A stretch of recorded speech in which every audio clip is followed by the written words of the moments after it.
हाँ जी, मौर्य वंश की अपन जानकारी ले रहे हैं और मौर्य वंश के बारे में पढ़ेंगे। तो अपना है मौर्य वंश।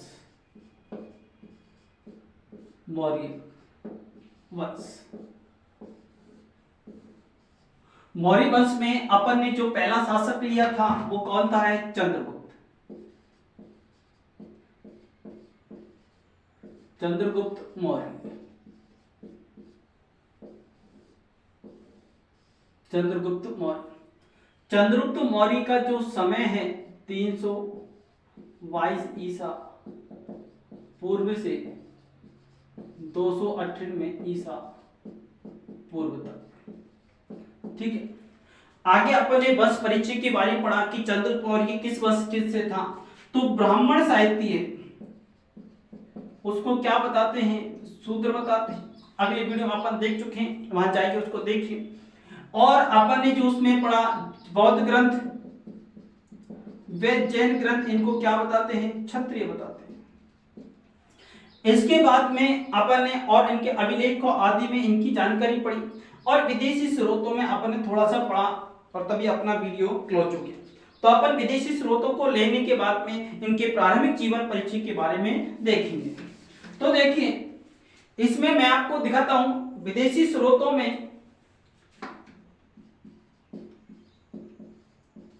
विदेशी ग्रंथ या स्रोत।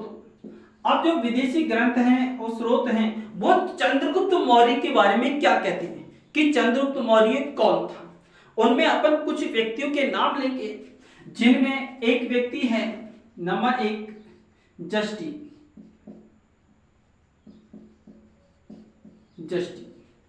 दूसरा व्यक्ति है स्पूनर। ठीक है, तीसरा अपन पॉइंट लेंगे ग्रीक साहित्य। ग्रीक साहित्य में इनको क्या कहा गया? ठीक है, इसके बाद में ग्रीक साहित्य के बाद अपन इसका जो चौथा पॉइंट ले सकते हैं विलियम जोन्स। William Jones. इन चारों की अपन विदेशी साहित्य के बारे में चर्चा करेंगे। ये चारों व्यक्तियों ने मौर्य वंश को क्या कहा है, मौर्य के बारे में क्या क्या बातें कही हैं, और इन चारों की अपन अभी चर्चा करते हैं। पहली चर्चा लेते हैं जस्टिन। ये विदेशी हैं, इन्होंने मौर्य को क्या बताया? जस्टिन ने चंद्रगुप्त मौर्य को सामान्य कुलोत्पत्ति बताया है। इसने चंद्रगुप्त ने जस्टिन ने किसको? मौर्य को, या अपन कह सकते हैं मौर्य, चंद्रगुप्त मौर्य को।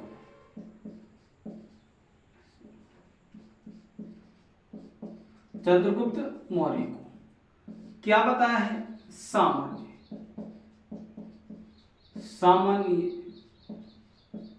कुलोत्पन्न। सामान्य कुल में इनको उत्पन्न बताया, सामान्य कुल। और इन्होंने क्या कहा कि जो चंद्रगुप्त मौर्य है वो देवी प्रेरणा से, देवीय प्रेरणा से शासक बना, राजा बना, शासक बना। ये बात किसने की? जस्टिन। स्पूनर मौर्यों को क्या कहते हैं? स्पूनर जो है वो मौर्य को क्या बताते हैं? वो कहते हैं जो मौर्य हैं वो पारसिक हैं। पारसिक मौर्य को क्या बताते हैं? स्पूनर पारसिक बताते हैं। स्पूनर पारसिक। ग्रीक साहित्य की अपन बात करते हैं। ग्रीक साहित्य में मौर्य को क्या कहा गया?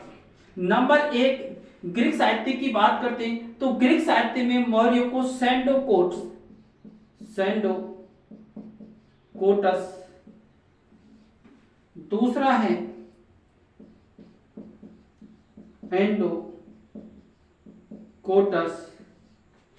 तीसरा है सेंडोकोटस, एंडोकोटस और ऊपर कर लेंगे सेंडोकोप्टस।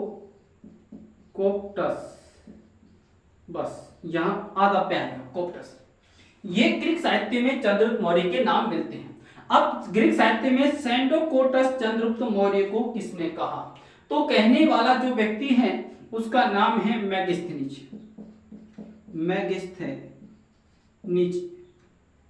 मेगास्थनीज ने इसको क्या लिखा है, अपने इंडिका नामक ग्रंथ में सैंडोकोट्स लिखा है।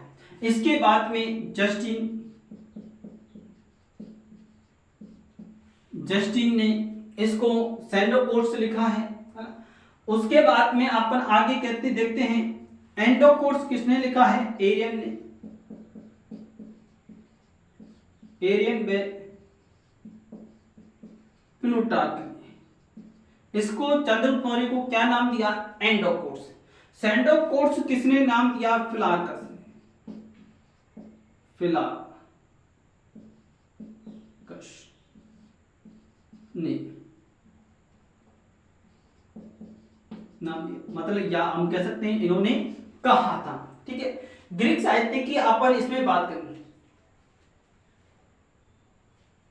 स्ट्रेबो इन्होंने भी इसको सैंडोकोट्स कहा है। विलियम जोन्स की बात करते हैं तो विलियम जोन्स यूरोपीय विद्वान था। इन्होंने फरवरी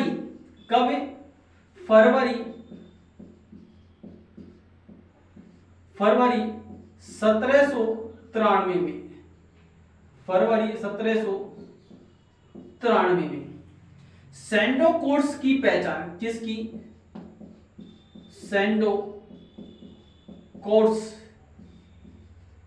की पहचान, सैंडोकोट्स की पहचान किससे की इन्होंने, चंद्रगुप्त मौर्य से।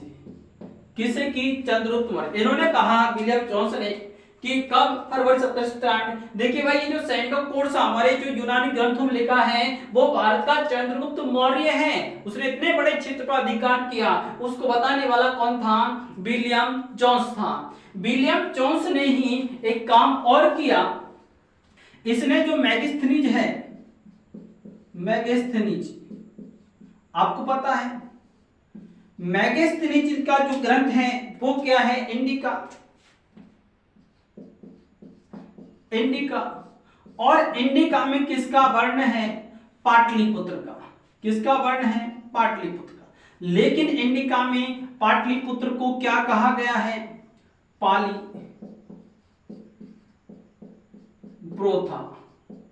कहा गया। अब इसी ने विलियम जोन्स ने कहा, देखिए ये जो पालीब्रोथा इंडिका में लिखा हुआ है ना, ये पाटलिपुत्र है, पाटलिपुत्र है जो भारत में था, भारत में है, भारत के बिहार राज्य में है। और ये चंद्रगुप्त मौर्य जो था उसकी राजधानी थी।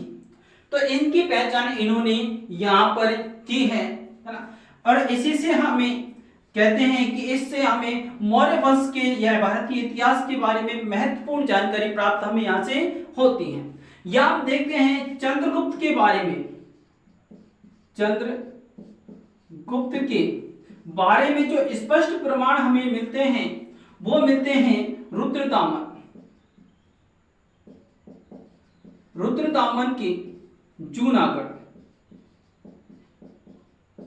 अभिलेख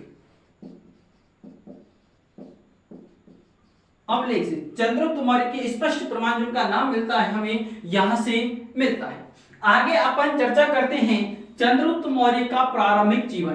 किसकी चर्चा करते हैं, चंद्रगुप्त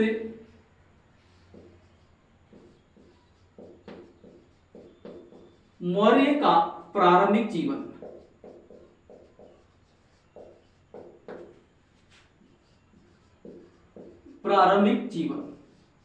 ठीक है, इनकी इसकी अपन चर्चा करते हैं। अब तक अपन इनके वंश परिचय की बात की, अब इनके प्रारंभिक जीवन की बात करते हैं। तो देखिए चंद्रगुप्त मौर्य का जो प्रारंभिक जीवन है उसके बारे में जो हमें जानकारी मिलती है वो किन से मिलती है, बौद्ध ग्रंथों से। यानी कि बौद्ध ग्रंथ या बौद्ध साहित्य हमें चंद्रगुप्त के प्रारंभिक जीवन के बारे में जानकारी उपलब्ध कराते हैं। और बौद्ध ग्रंथों में जो इनका ग्रंथ है वो पहला ग्रंथ है महावंश टीका। कल मैं आपको बता चुका हूं महावंश, अगले वीडियो में महावंश टीका का जो लेखक है वो कौन था, श्रीधर स्वामी। आपको याद रखना है ना, आप जाकर देखिए उसमें सारी जानकारी आपको दी हुई है। अगले वीडियो महावंश टीका में हमें चंद्रगुप्त मौर्य के बारे में जानकारी मिलती है। अब जानकारी क्या मिलती है, इसमें जानकारी मिलती है कि जब चंद्रगुप्त था, चंद्रगुप्त या हम कह सकते हैं चंद्रगुप्त के जो पिता थे, इनके पिता मौर्य नगर के, कहां के, मौर्य नगर के शासक, इनके पिता कौन थे, मौर्य नगर के शासक थे जिन्हें सर्वार्थ सिद्धि बताया जाता है। इनकी एक सीमांत युद्ध में इनके पिता की, जो मौर्य नगर के शासक थे, इनके जो पिता हैं उनके एक सीमांत युद्ध में क्या हो गई, मृत्यु हो गई, मृत्यु हो गई। इनके पिता की मृत्यु के बाद जो इनकी माता थी, जिनका नाम मिलता है मुरा, और ये मुरा यहां से मौर्य नगर से भाग करके कहां पहुंच जाती है, पाटलिपुत्र में, पाटलिपुत्र में, जहां कहते हैं कि मामा थे। और पाटलिपुत्र में पहुंच करके यही इसी पाटलिपुत्र में, इस पाटलिपुत्र में एक महान शासक का जन्म होता है, और शासक का नाम क्या है, चंद्रगुप्त मौर्य। अब देखिए इस बालक का जन्म, ये चंद्रगुप्त मौर्य जो महान साम्राज्य की स्थापना करता है, उसका जन्म कहां होता है, पाटलिपुत्र में। इनकी माता का नाम क्या है, मुरा, पिता का नाम क्या बताया जाता है, सर्वार्थ सिद्धि। अब इसी पाटलिपुत्र में इस चंद्रगुप्त मौर्य को सबसे पहले इनकी माता जी कुछ बड़े होने पर इन्हें किसको भेज देती हैं, गोपालक को, गोपालक। और गोपालक खूब गाय का दूध पिला पिला करके इन्हें बड़ा करता है। जब ये थोड़े से बड़े हो जाते हैं तो गोपालक इनकी रक्षा करता है और इनको रखता है, गोपालक को बेच देता है। गोपालक इसी बालक को आगे बेच देता है एक शिकारी को। किसको बेचता है, शिकारी को। शिकारी इन्हें खरीद करके ले जाता है और शिकार के कार्य में इन्हें दक्ष बनाता है।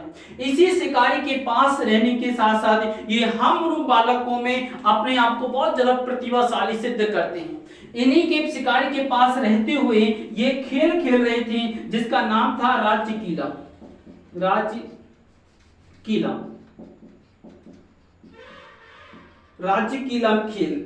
राज्य किला खेल में ये स्वयं राजा बने हुए थे, अपने साथियों किसी को मंत्री के सेनापति आदि बनाया हुआ था। उसी समय इस राज्य किला खेल को एक दूर बैठा हुआ एक व्यक्ति देख रहा था जिसका नाम था चाणक्य, जिसको कौटिल्य, विष्णुगुप्त आदि नामों से भी जानते हैं। इसने इस शिकारी से 1000 कारसपन, 1000 कारसपन। अब कारसपन क्या होता है, उस समय की मुद्रा होती है। 1000 कारसपन किसको दिया, शिकारी को दिया। किसने दिया, चाणक्य ने दिया। किसने दिया, चाणक्य ने इनको दिया। चाणक्य ने 1000 कारसपन देकर शिकारी से किसको खरीद लिया, चंद्रगुप्त को खरीद लिया। और चाणक्य इन्हें 1000 कारसपन में खरीद कर इन्हें कहां ले गया, तक्षशिला, जो शिक्षा का महान बहुत बड़ा केंद्र था। बहुत विश्व के दूर दूर से व्यक्ति यहाँ करके पढ़ते थे। इस तक्षशिला में चंद्रगुप्त को 8 वर्ष तक क्या दी, इन्होंने शिक्षा दी। और शिक्षा देने के बाद फिर शासन के लिए अग्रसर हो गए। तो हमने चंद्रगुप्त मौर्य की जीवन परिचय के बारे में थोड़ी सी जानकारी ली। इनके युद्धों की जो चर्चा है वो अपन अगले वीडियो में करेंगे। तो इस पर पूरे पॉइंट पर हर किसी नजर डाल लेते हैं। अपन ने उनके वंश परिचय व उत्पत्ति की अगले वीडियो में चर्चा की थी, जिनमें विदेशी साहित्य की चर्चा करते हैं। चंद्रगुप्त को विदेशी ग्रंथों में जस्टिन जो है, जस्टिन नाम का जो विदेशी है वो चंद्रगुप्त मौर्य को क्या बताता है, सामान्य कुल का बताता है। ना तो उसे शूद्र बताता है यानी कि सामान्य कुल का बताता है, ना ही वो क्षत्रिय बताता है। और वो कहता है सामान्य कुल में इसका जन्म हुआ था चंद्रगुप्त मौर्य का। देवी की प्रेरणा से ये क्या बन गए, चंद्रगुप्त मौर्य राजा बन गए थे, सम्राट बन गए थे ईश्वर की शक्ति के कारण। इस पुनः चंद्रगुप्त मौर्य को क्या बताता है, पारसिक ईरानी यानी पारसी इनको बताता है। ग्रीक साहित्य में इनका वर्णन क्या मिलता है, सेंडोकोटस। किसने लिखा, मेगास्थनीज ने चंद्रगुप्त मौर्य को क्या लिखा, सेंडोकोटस लिखा है। जस्टिन स्ट्रेबो ने इनको सेंडोकोटस लिखा है।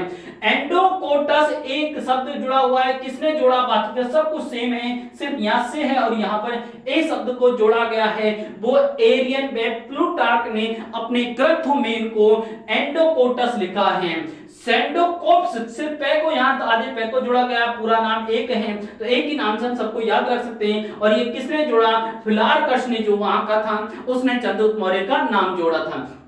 विलियम जोन्स जो महत्वपूर्ण हैं जिनके बारे में कई बार पूछा जाता है, विलियम जोन्स ने फरवरी 1793 में सैंडो-कोर्ट्स की पहचान किसके रूप में की, चंद्रगुप्त मौर्य ने। कहा कि भाई देखिए जो सैंडो-कोर्ट्स है वो चंद्रगुप्त मौर्य हैं। मैगेस्थनीज की इंडिका में पालीप्रौथा जो शब्द है उसने कहा ये पालीप्रौथा जो है भारत का पाटलिपुत्र है जो मौर्य साम्राज्य की राजधानी थी। चंद्रगुप्त मौर्य का जो वास्तविक जो नाम है वो रुद्रताम्र की जूनागढ़ अभिलेख से हमें प्राप्त होता है। इनके जीवन परिचय की हमने हल्की सी जानकारी ली। चंद्रगुप्त मौर्य का प्रारंभिक जो जीवन है उसकी जानकारी हमें कहां से मिलती है, बौद्ध ग्रंथों से उसकी हमें जानकारी मिलती है। और उसमें याद रखना है बौद्ध ग्रंथ कौन सा है, महावंश टीका। मैं थोड़ा विस्तार से पढ़ा रहा हूं इसलिए सारे टॉपिक को स्लो ले रहा हूं, ठीक है। आगे और उसके बाद में वंश महावंश में चंद्रगुप्त के पिता के बारे में जानकारी मिलती है कि चंद्रगुप्त का पिता एक मौर्य नगर का शासक था। वहीं किसी सीमांत शासक ने विदुडक्कापन आगे वर्ण करते हैं उसने आक्रमण किया और उसमें सीमांत युद्ध में उसके पिता की मृत्यु हो जाती है। पिता की मृत्यु के बाद जिसका नाम सर्वार्थ सिद्धि बताया जाता है, उनकी जो पत्नी है चंद्रगुप्त की माता और सर्वार्थ सिद्धि की पत्नी पाटलिपुत्र अपने भाई के पास आ जाती है मामा, और पाटलिपुत्र में चंद्रगुप्त के मामा होते हैं और पाटलिपुत्र में ही चंद्रगुप्त का जन्म होता है। और जन्म होने के बाद में वो अपने पुत्र को एक गोपालक को बेच देती हैं। गोपालक कुछ समय रखता है, उसके बाद ये चंद्रगुप्त को एक शिकारी को दे देता है। शिकारी के पास शिकार करने की कलाओं में दक्ष हो जाता है। और उसके बाद जब रात की किरण खेल रहा होता है तो चाणक्य की नजर इस पर पड़ती है। चाणक्य 1000 शिकारी को मूल्य देकर के चंद्रगुप्त को खरीद लेता है और ले जाके कहां चल जाता है, तक्षशिला। तक्षशिला में उसे 8 वर्ष तक शिक्षा देता है और 8 वर्ष तक शिक्षा देने के बाद में फिर युद्ध कार्य में निपुण बनाता है। और ये दोनों मिलकर के मौर्य साम्राज्य की क्या करेंगे, स्थापना करेंगे। और नंद वंश का समापन यानी कि सफाया करेंगे। तो वीडियो अच्छा लगे तो शेयर लाइक कीजिए और आपकी जानकारी बड़ी भरपूर है, इसको आगे भी शेयर कीजिए। चैनल को सब्सक्राइब जरूर कीजिए।